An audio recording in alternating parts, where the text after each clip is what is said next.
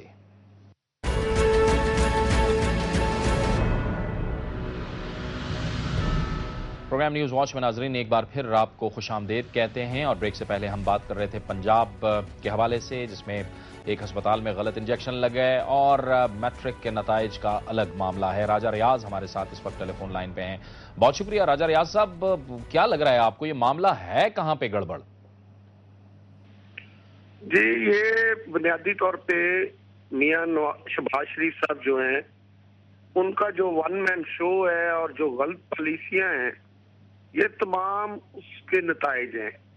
اور یہ کسی صوبے میں یہ واقعہ نہیں ہوا, صرف پنجاب میں جہاں میاں شہباز شریف کی حکومت ہے یہ تاریخ میں پہلی دفعہ ہوا ہے کہ تقریباً 25 لاکھ بچوں کے رزلٹ کے لیے کتنے کین ہوتے ہیں اور کتنا انہیں انتظار ہوتا ہے پیرنٹس کو اور بچوں کو.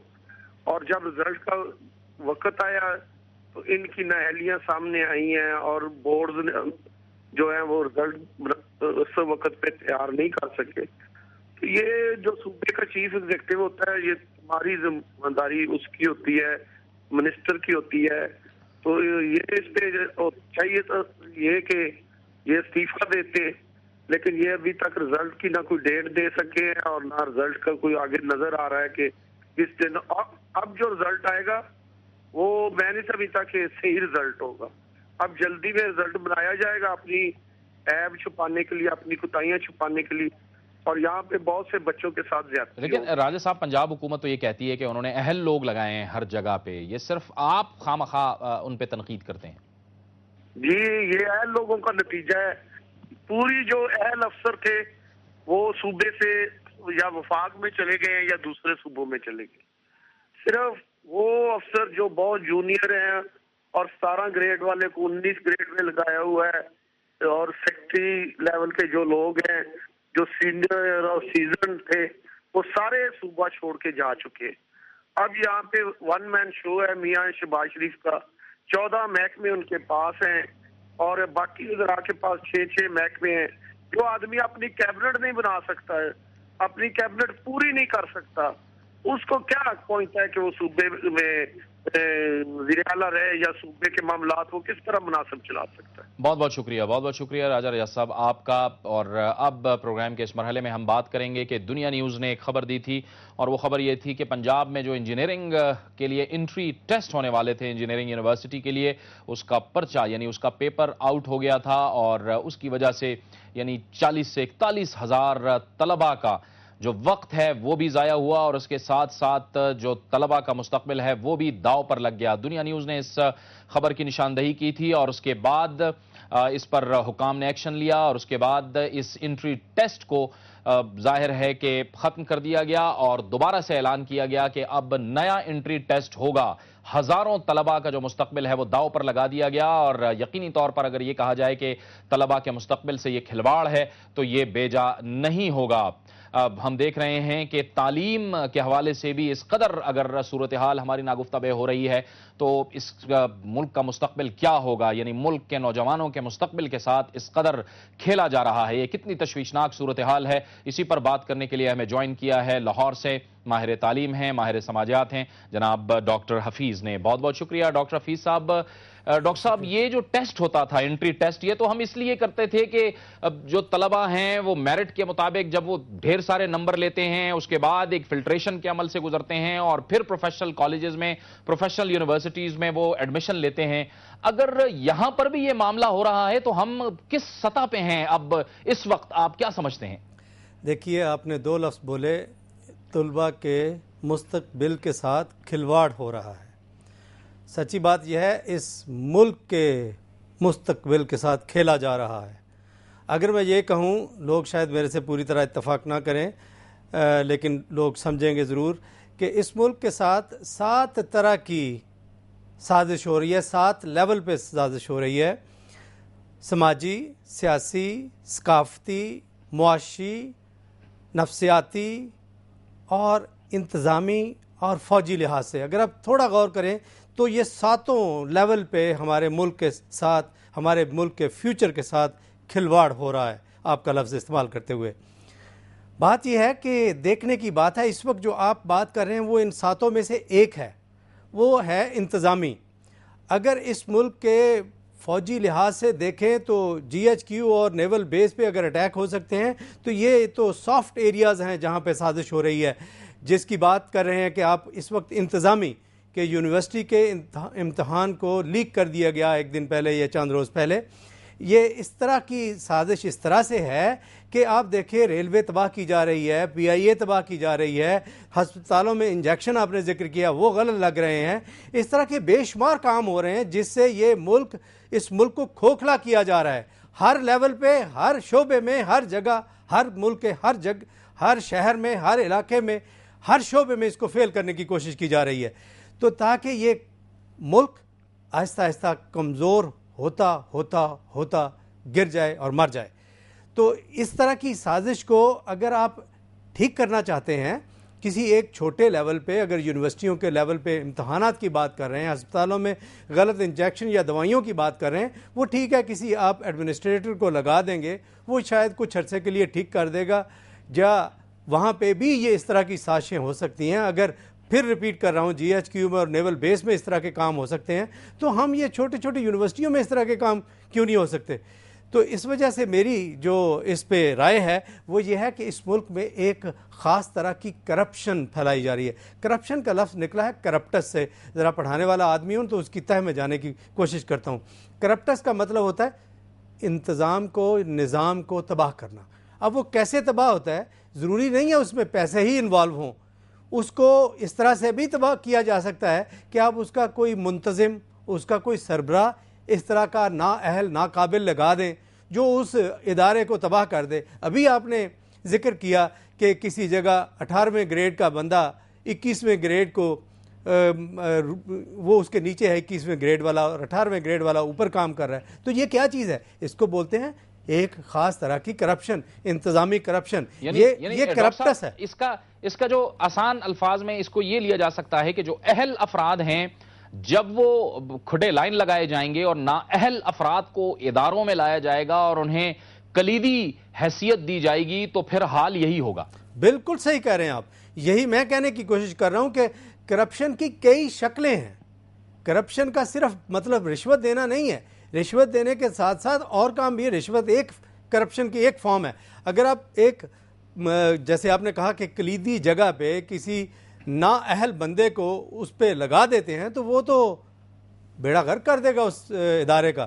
اگر میں آپ کو مختلف اداروں کی، جیسے ایک دفعہ آپ کے شاید ٹی وی چینل پہ یا کسی ٹی وی چینل پہ میں نے دیکھا کہ پی آئی اے کے تقریباً 11 جو افسران ہیں یا پائلٹس ہیں جو اس ایئر لائن کو چلا رہے ہیں، جو اس کی ایڈمنسٹریشن میں ہیں، ان کو 11 کروڑ روپے تقریباً مہینہ دیے جا رہے ہیں. اور جو 600 پائلٹ ہوائی جہاز چلاتے ہیں ان کو بھی 11 کروڑ دیے جا رہے ہیں. یعنی 22 کروڑ کا ان کا منتھلی بجٹ ہے. یہ کس طرح سے دیا جا رہا ہے؟ یہ کرپشن ہے. کس لیے یہ اس طرح کے کام کیے جا رہے ہیں؟ کیوں کیے جا رہے ہیں؟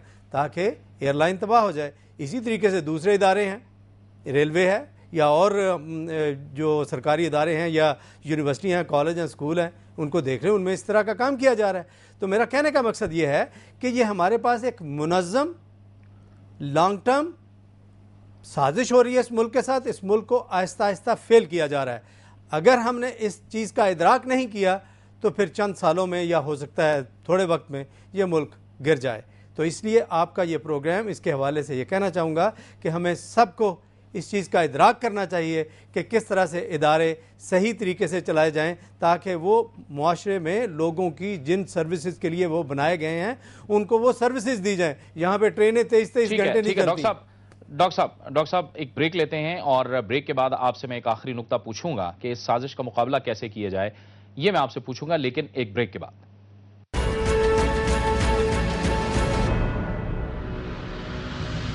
پروگرام نیوز واچ میں ناظرین ایک بار پھر آپ کو خوش آمدید کہتے ہیں۔ ماہر تعلیم ڈاکٹر حفیظ ہمارے ساتھ ہیں۔ ڈاکٹر صاحب مختصراً بتائیے گا کہ نظام تعلیم کے خلاف اس سازش کو ناکام کیسے بنایا جائے؟ دیکھیے، ملک اور معاشرے خراب بھی کیے جا سکتے ہیں، ٹھیک بھی کیے جا سکتے ہیں۔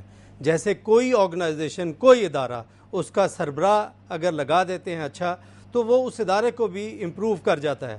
ملک بھی ایک دنیا کی بہت بڑی آرگنائزیشن میں ایک آرگنائزیشن ہے، جیسے 200 سے زیادہ ملک ہیں دنیا میں، تو وہ ملک میں کوئی ملک ترقی کر جاتا ہے، کوئی نہیں کرتا ہے۔ تو یہ ملک کے سربراہان ہیں جو اس ملک کو بناتے ہیں یا بگاڑتے ہیں یا ٹھیک کرتے ہیں یا اس کا بیڑا غرق کرتے ہیں۔ اگر آگے چلتے ہیں، جس کو آپ نے تعلیم کو کہا کہ کس طرح سے ٹھیک کیا جا سکتا ہے، تو اگر میں نے صرف یہ کہنا ہو کہ اگر صرف تعلیمی اداروں کی بات ہی ہو رہی ہے تو یہاں پہ دو چیزیں ذہن میں رکھی جانی چاہیے۔ ایک تو ادارے کا سربراہ اس قابل ہو کہ دنیا کے اس وقت کے ملکی معاملات کو، ملکی سیاست کو، ملک میں جو کچھ ہو رہا ہے اس کو پوری طرح سمجھتا ہو، اور سمجھنے کے بعد اس طرح سے ایکٹ کر سکتا ہو کہ وہ جو مسائل ارد گرد اداروں کے ارد گرد موجود ہیں ان کا اثر اس ادارے پہ، یونیورسٹی پہ یا کسی ادارے پہ کم ہو۔ میرا کہنے کا مقصد یہ ہے کہ جب دنیا میں ایک نظام چل رہا ہے، ایک انوائرنمنٹ چل رہا ہے جو اتنا کنڈیوسیو نہیں ہے یا اتنا اچھا نہیں ہے، آپ کے لیے انکریجمنٹ نہیں فراہم کرتا، تو پھر ادارے کا سربراہ اتنا اسٹرانگ ہونا چاہیے کہ وہ ادارے کو ان خرابیوں سے پروٹیکٹ کر سکے، جو کہ مشکل اور چیلنجنگ کام ہے لیکن ہو سکتا ہے۔ ٹھیک ہے، بہت بہت شکریہ، بہت بہت شکریہ۔ ڈاکٹر محمد حفیظ ہم سے گفتگو کر رہے تھے اور بتا رہے تھے کہ کس طرح سے تعلیمی نظام کے خلاف سازش کو ناکام بنایا جا سکتا ہے۔ اور اب ہم بات کریں گے کہ ایسا لگ رہا ہے کہ پاکستان کے عوام جو روایتی سیاست ہے اس سے تنگ آ چکے ہیں۔ یوگو پول ایک انتہائی اہم ترین ادارہ ہے جس نے پول کیا ہے پاکستانی عوام کا۔ اس پول کے مطابق 61% عوام نے پاکستان کی عمران خان یعنی پاکستان تحریک انصاف کے چیئرمین عمران خان کو پہلی چوائس قرار دیا ہے۔ اس کے ساتھ ساتھ 77% نے عمران خان کو پہلی یا دوسری چوائس قرار دیا ہے، یعنی 77% کا یہ خیال ہے کہ عمران خان پہلی یا دوسری فیصد چوائس ہو سکتے ہیں۔ 13% جو عوام ہیں انہوں نے chief of army staff general Ashfaq Parvez Kayani کو پہلی یا دوسری چوائس قرار دیا ہے۔ اس کے ساتھ ساتھ جو 12% عوام ہیں انہوں نے حیران کن طریقے سے سابق صدر پرویز مشرف کو پہلی چوائس قرار دیا ہے، یعنی ملک کی حکمرانی کے لیے۔ عمران خان کو 61% عوام نے پہلی چوائس قرار دیا ہے۔ اس وقت ہمارے ساتھ اسٹوڈیو میں موجود ہیں پاکستان تحریک انصاف کے مرکزی نائب صدر جناب اکبر بابر صاحب۔ بہت شکریہ اکبر بابر صاحب، آپ نے ہمیں جوائن کیا۔ سوال یہ پیدا ہوتا ہے کہ جو پولز ہیں یہ تو بتا رہے ہیں کہ عمران خان پاپولر ہیں، لیکن کیا عمران خان اپنی پاپولرٹی الیکشنز تک مینٹین رکھ سکیں گے؟ اب تو ہر طرف اپوزیشن ہی اپوزیشن کی جماعتیں۔ بسم اللہ الرحمن الرحیم، بہت بہت شکریہ آپ نے دعوت دی۔ دیکھیں، یہ جو سرویز ہیں یہ ایک بین الاقوامی ادارے ہیں مختلف۔ اس سے پہلے پیو سروے آیا، اس میں 78% لوگوں نے عمران خان اور پاکستان تحریک انصاف کو اپنی قیادت کے طور پہ سب سے زیادہ پسند کیا۔ اور یہ ایسے ادارے ہیں کہ انہی اداروں کے جو سروے ہوتے تھے، ان سرویز کی جو نتائج تھے اس کو پیپلز پارٹی کی حکومت یعنی جو لیڈرشپ تھی محترمہ بے نظیر بھٹو صاحبہ یا نواز شریف صاحب، اس کو ایک معیار کے طور پہ پیش کرتے تھے کہ عوام میں ان کی کتنی مقبولیت ہے۔ تو یہ بڑے مستند سروے ہوتے ہیں۔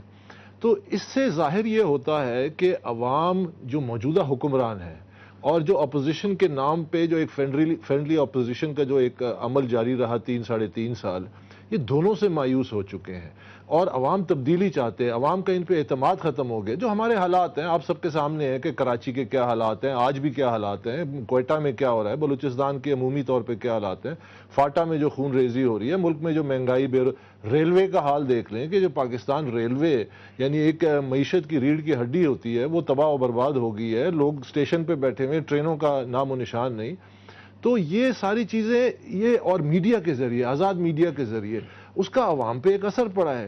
اب جب عوام دیکھتی ہے کہ جو موجودہ قیادت ہے اور جو اپوزیشن سو کالڈ ہے جو پارلیمنٹ میں دعویٰ کرتی ہے وہ مکمل طور پہ ان کے جو مفادات ہیں ان کے تحفظ کرنے میں ناکام رہی ہے، تو وہ متبادل قیادت کی طرف دیکھ رہی ہے، اور متبادل قیادت میں ان کو سوائے پاکستان تحریک انصاف اور عمران خان کے اور کوئی قیادت نظر آتی نہیں ہے جس پہ وہ بھروسہ کر سکیں۔ اور پھر ظاہر ہے کہ خان صاحب کا ایک پورا ٹریک ریکارڈ ہے پیچھے، جو بھی انہوں نے کام کیے۔ دیکھیں پاکستان کی تاریخ میں، بلکہ شاید کسی اس سیاسی تاریخ میں یہ پہلی دفعہ ہے کہ ایک ایسی پارٹی جو نہ کہ صوبائی اسمبلی میں ہے، نہ سینٹ میں ہے، نہ قومی اسمبلی میں ہے، آج سب سے زیادہ پاپولر اور سب سے زیادہ عوام میں پسند کی جا رہی ہے۔ یعنی ایک مکمل نو کانفیڈنس ہے، ایک بد اعتمادی ہے عوام کی اس موجودہ نظام کی اور اس موجودہ جو اقتدار میں ہے۔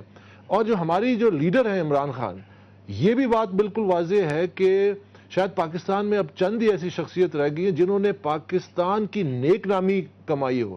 یعنی عمران خان وہ شخص ہیں جنہوں نے کھیل کے شعبے میں، تعلیم کے شعبے میں، صحت کے شعبے میں بین الاقوامی طور پہ سوائے پاکستان کو نیک نامی کے اور کچھ نہیں دیا۔ جبکہ افسوس سے مجھے کہنا پڑتا ہے، بڑا افسوس دکھ ہوتا ہے کہ ہمارے جو حکمران ہیں انہوں نے سوائے بدنامی رسوائی کے اس ملک کو کچھ نہیں دیا۔ بہت بہت شکریہ، بہت بہت شکریہ اکبر بابر صاحب، مختصر سے وقت میں اپنی گفتگو کی۔